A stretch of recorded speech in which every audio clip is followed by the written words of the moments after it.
Kim? All right. Afternoon, everyone. Let me first apologize to our media friends about rescheduling the press conference yesterday, but it was important to me that everyone that took part in the arrest of this violent criminal stood with me today, and we stand as a team. The other day, we stood as a team, and we advised the suspect to turn himself in. We asked for the public's help. We got it. This is a strong, strong law enforcement family. We take care of our citizens, and we definitely take care of our families. And I'm pleased today. But standing with me today is Harris County Constable, Precinct 5, Ted Heap, the U.S. Marshal for the Southern District of Texas, T. Michael O'Connor, the FBI Special Agent in Charge, Richard Kaladi, our Regional Director from DPS, Jason Taylor, and of course our District Attorney, Kim Ogg. I want to bring up first Constable Heap.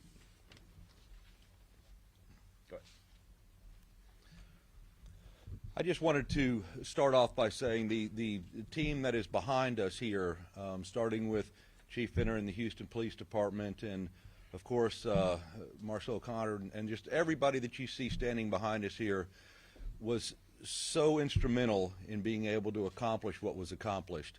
We hear this phrase of thin blue line. It's not so thin, let me tell you. We united together. They allowed our department and myself to be able to spend time and to concentrate on my department and the family.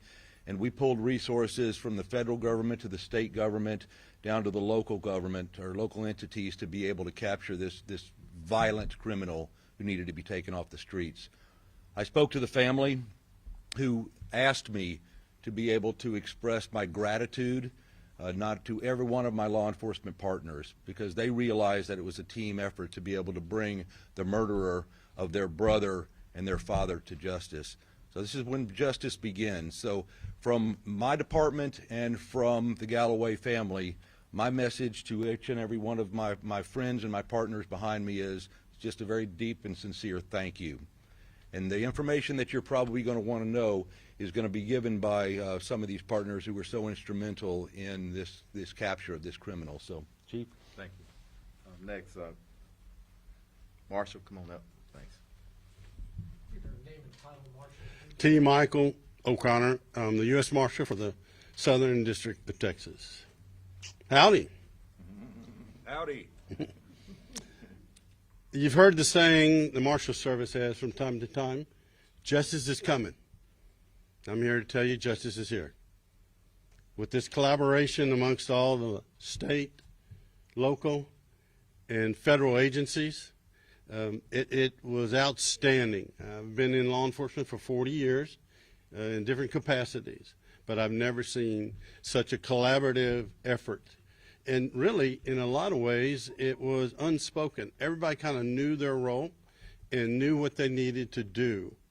And that made it to where there wasn't any conflicts in what we needed to do. But I have to thank very much the opportunity in such a tragic circumstances for the U.S. Marshal Service to be a part of it, because we're a support agency.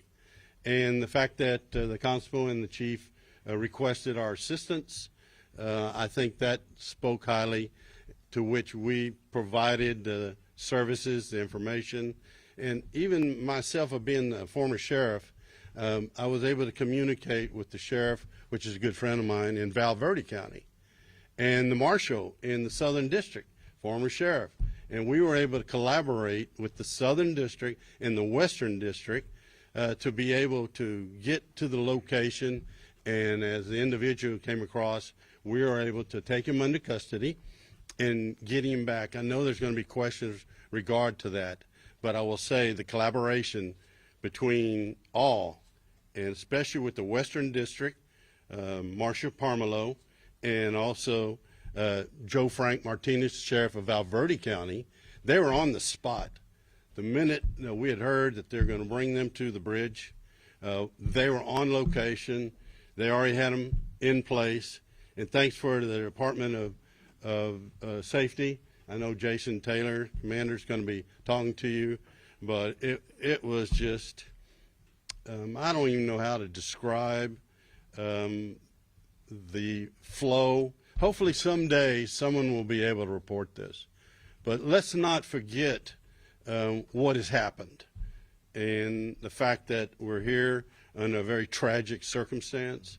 And I hope and pray that this is somewhat closure, at least at this stage, for the family. God bless the family, and God bless Texas and law enforcement that we see that collaborated. Thank you. Thank you. Special Agent Charles. Good afternoon. My name is Rick Collodi. I'm the acting special agent in charge of the FBI. While nothing will bring back Corporal Galloway, I'm proud of the work of all the agencies represented here to bring his killer closer to justice and to provide some measure of relief to Corporal Galloway's family. The arm of law enforcement has a long reach, and as it's proven today, they are not held to geographic boundaries. The FBI provided technical and analytical support in this case. These resources, along with the collaboration among the partners you see in front of you, as well as the FBI office in Del Rio and the legal attaché in Mexico, allowed us to locate Oscar Rosales. FBI Director Chris Wray wrote an op-ed recently that highlighted the record number of law enforcement officers feloniously killed last year, 73. This is the highest number since the September 11 attacks. This year, unfortunately, isn't looking any better.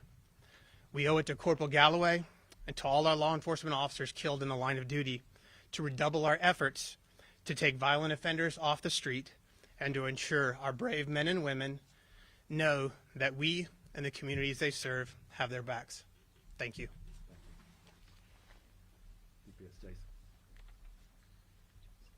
Jason Taylor, Regional Director, Texas Department of Public Safety. First, on behalf of our agency and the state of Texas, I want to offer my condolences personally to the Galloway family and to the Precinct 5 family on your loss.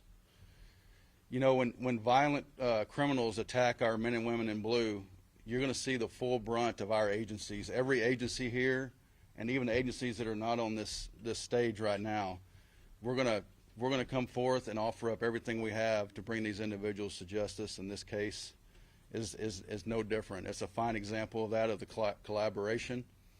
In this case, DPS provided some technical support from our Texas Fusion Center, pushing leads all over the state to different law enforcement agencies.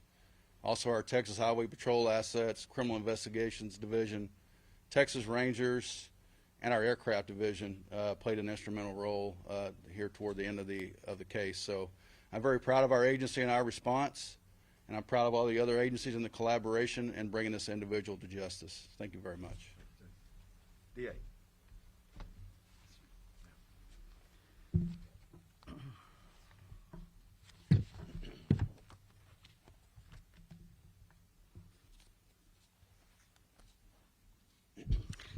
Good morning.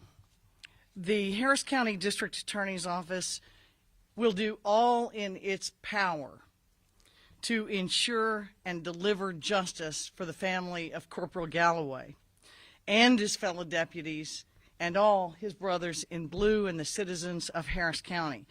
Everyone in our community is opposed to violent crime and wants to be protected from it. Police and law enforcement officers take an oath to protect the law and to protect us. And we hold that oath very seriously, and it is an oath that should be honored. It is an oath that we see in practice through police protecting us on the street every day. When Oscar Rosales, the defendant, viciously executed Corporal Galloway, he violated this sacred oath of the officer who was in the line of duty by killing him. Oscar Rosales is from Central America. His consulates in potential countries that we know he has lived in and may originate from El Salvador, Guatemala, Honduras are being notified. And it is apparent that Oscar Rosales, a 25-year fugitive out of Harris County for the crime of aggravated assault, has been violent before. It is reported that he is wanted for murder in El Salvador during the time between his 1996 absconding from probation and the murder of Corporal Galloway. Prior violence, the violent nature of the offense, potential gang or cartel affiliation, the use of extreme and violent and deadly weapons, and other factors that we see present in this murder case equate to capital murder of a police officer. The crime of capital murder can only end two ways: in the death penalty or in life without parole. This case has all the earmarkings and is a death penalty case. Our office has a process allowing the defense to present mitigating evidence and to consider all evidence which is not yet in. All of these officers continue to investigate. And I just want to thank the tireless efforts of Detective Luis Menendez of HPD, all of his commanders and the people who supported him, and of course Chief Finner. I want to thank our lawyers, Sean Tier and Nathan Moss, who have been up for several days working right alongside HPD tirelessly and with great devotion to our public. And I want to thank DPS, the Marshal Service, who worked through traditional law enforcement tactics to bring this defendant back. They now pass the baton to us. This defendant is expected to be in court tomorrow morning at 9 a.m. in the 482nd District Court. That's Friday, January the 28th. We'll be there. He was held without bond at our request, and all people such as Oscar Rosales, who have been violent, who are repeatedly violent, should be kept in jail pending their trial. And that's what we'll be pushing for. Thank you. So before we open up the questions, I also want to thank everybody. What a great partnership. I am so proud as a law enforcement person in this region with all our partnership. And I also want to thank our homicide division. Great work, the DA's office, everybody up here, but even our warrant teams. A lot of them went days with little or no sleep. Our investigators, days with little or no sleep. And I want to thank you from the bottom of my heart, but we'll take this time to open up for questions. And address anybody up here you want. How did you know where Rosales was? It's not a thing that we knew where he was. We were just following the leads. And through our partnership, the communication with everybody you see up here and more individuals in law enforcement, we connected the dots. And we said we would, and we were very intentional with doing it. This is mostly just good police work. But there were citizens who called in, but I could tell you, and some other people may want to speak to that, this is great police and investigative work along with our DA's office. Where in the city was he found, and what was he doing? Well, let me follow up that question that she just asked. The Marshal Service is, I probably shouldn't say old school, but we're on the ground, and we're asking questions, and we're talking to people, which, as I mentioned, traditional means. And yes, today there's technology and other ways to utilize, if able to do it. But it's more important to enter out in the field and start asking questions, which all agencies do this. But in this circumstances, that was the mission of the Marshal Service, is to go out and talk and see where that takes us. And it took us to the point to bring back Mr. Rosales to Houston, Texas. Anybody else? Can you elaborate on where exactly he was found in the city and what he was doing at the time he was found? He was not found in the city. We located him in Mexico across from Del Rio. We didn't apprehend him here. Sorry? In the city across from Cunha? Or where in that vicinity? Well, that's part of the investigative nature, so those details will be withheld for the for the district attorney and also for the police department. So we will not disclose any of that investigative information at this time. Is that something some of the other agents would like to speak on? No, it's going to be the same. We're one united team up here. Go ahead. Next question? Yes, ma'am. Chief, could you elaborate a little more on his criminal history? I'll let the, Sure. Under a different identity, another clue about this person's professional criminal career. He was arrested for aggravated assault with a knife back in 1995, and he pled guilty, received 5 years deferred adjudication. A motion to revoke that probation was filed as early as May of 1996, presumably based on his failure to appear. That's what the records show upon first blush. We'll get into every detail of that as these lawyers prepare this case for trial. But he absconded and literally evaded detection and capture by law enforcement on that open warrant for 25 years. Is his real name Oscar Rosales? Is that his real name? You know, these days it's unclear what somebody's real name is. He's gone by multiple identities.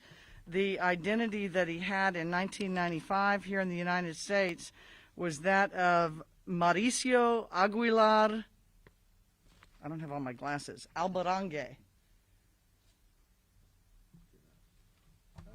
you tied to any criminal organization in Central America? Of course, that's part of the detective and our prosecutor's investigation, and at this time, it's not confirmed.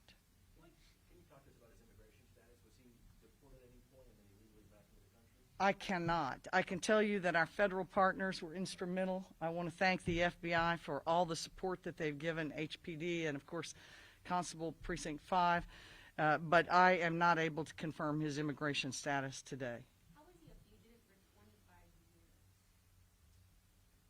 The facts are he was. Is there any record that anyone went looking for him during that time? At this time, we haven't gotten into the investigation that far, but I can tell you normally there's some due diligence with 134,000 cases pending and all that this city has been through. I won't know the evidence till we get down into it, but I can tell you that he absconded in 1996 and has not been in the Harris County jail system or, to the best of our knowledge, the United States system in between. But the warrant on the case out of El Salvador indicates that he has not been in the country during all of that time.